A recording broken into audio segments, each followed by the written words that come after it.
ambitious in terms of capability and ambitions around coverage this year. Of course, the reality was nature and ice played havoc with the expedition. You know, we arrived in Victoria Strait and discovered that, contrary to predictions, there was no clearing, there was no opening, there was no ice-free day. So that forced the expedition to move south, and that led us to the area where, of course, one of the two ships was found. Now, the possibility exists that had the search gone ahead as planned and the Victoria Strait was free of ice and we got a proper search in, that we may have found the other ship, the Terror. Time will tell. As it worked out, we really couldn't have scripted it any better. It just so happened that my colleague Jonathan Moore and I, who together in lockstep, have been conducting much of the survey effort from 2008 and on. We just both happened to be looking at the sonar screen at that precise moment, and we're able to share that moment of triumph. John and I were also ultimately the first people to have the opportunity to dive down to the wreck of HMS Erebus and experience it firsthand. I was in my hotel in Edmonton waiting to go home, and I turned on the news and it had been discovered. I had no idea until that moment. So I was really shocked, I was really surprised, and really pleased that the mission was a success. When he pulled the curtain off of the TV or the monitor or whatever and revealed the sonar image of the Erebus, it's a breathtaking picture. Even now, seeing it a few months later, it takes your breath away. I was overwhelmed by multiple emotions, one of which is the relief of after six seasons to finally have found one of the ships. All the efforts and the work that we've put, not only us but our collaborators.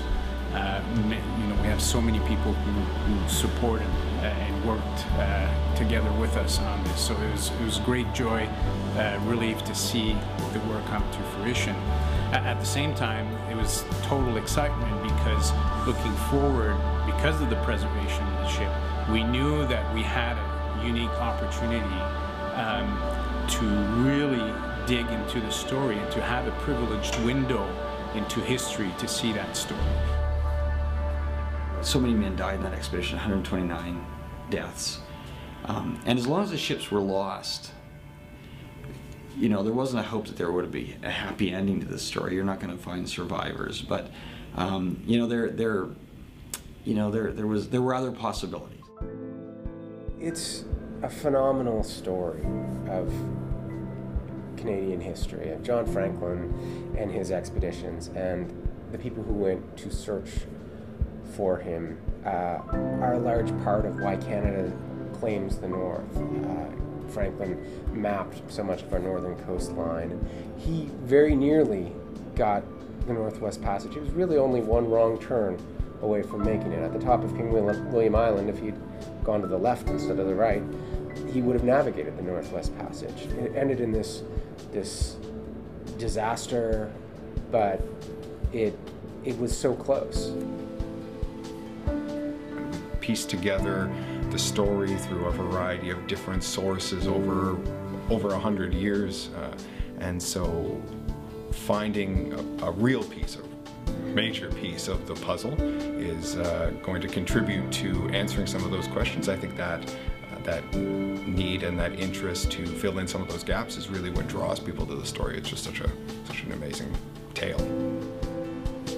Now, why is the shipwreck important to the Franklin story is because we have a lot of gaps in that story. What happened after the ships were abandoned? We know of the trail on land, but there's pieces missing to this story.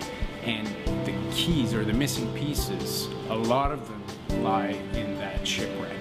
And that's why this one, if we want to understand the whole story, this is key to it. Because we were reaching a level where it's very difficult to learn more. And now it opens up a whole new realm of possibilities for pushing the research forward.